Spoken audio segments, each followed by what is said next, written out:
मुसलमान कहते हैं कि हिंदू तो बुतों को पूजते हैं, हिंदू तो पत्थरों की पूजा करते हैं, जबकि इनकी ये जो जगह है मक्का, इसमें साइड पे एक पत्थर जड़ा हुआ है काले रंग का, जिसको ये लोग चूमते हैं। इनको लगता है कि इसको चूमने से इनके गुनाह माफ हो जाएंगे।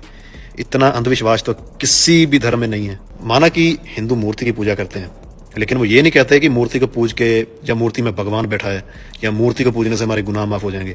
वो उस एक रब को ही मानते हैं, एक उस रब को याद करते हैं, एक गॉड को, उस मूर्ति के थ्रू। ये शख्स अपने से मुसलमानों का अकीदा बयान करके अपने से ही बस मन गढ़ंत बातें करके लोगों को गुमराह कर रहा है, जबकि हजर अस्वद की क्या हैसियत है इस्लाम में, ये हमें हजरत उमर रज़ियल्लाहु तआला अन्हु बता देते हैं। हजरत उमर रज़ियल्लाहु तआला अन्हु ने हजर अस्वद को कहा कि ए हजर अस्वद, तू सिर्फ और सिर्फ एक पत्थर है, बेशक के तू ना किसी को नफा दे सकता है, ना ही तू किसी को नुकसान दे सकता है।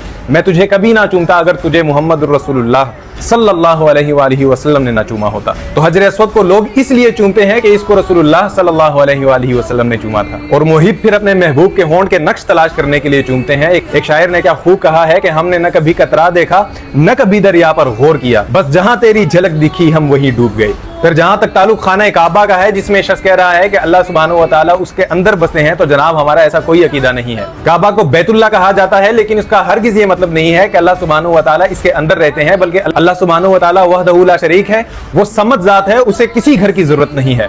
बस ये वो डायरेक्शन है जो मुसलमानों के लिए अल्लाह सुब्हानहू व तआला ने मुख्तस किया है कि इसकी तरफ रुख करके तमाम मुसलमान इबादत किया करेंगे। ये मुसलमानों के इत्तेहाद का मरकज है। आपने देखा होगा मक्का के अंदर तमाम दुनिया से मुसलमान आ रहे होते हैं, उसमें आपने सफेद रंगत से लेकर काली रंगत तक, अरब से लेकर अजम तक तमाम मुसलमान वहां पर मौजूद होकर इकट्ठे इबादत कर रहे होते हैं, जो कि इनके इत्तेहाद को जाहिर करता है। और इनका इत्तेहाद मक्का यानी काबतुल्लाह की वजह से है। ना ही काबा हमारे लिए नफा नुकसान का बाइस है, ना ही उसके अंदर मौजूद हजर अस्वद हमारे लिए नफा और नुकसान का बाइस है। नफा और नुकसान सिर्फ और सिर्फ अल्लाह सुब्हानहू व तआला के हाथ में है, और अल्लाह सुब्हानहू व तआला अपनी सिफात में वहदहू ला शरीक है।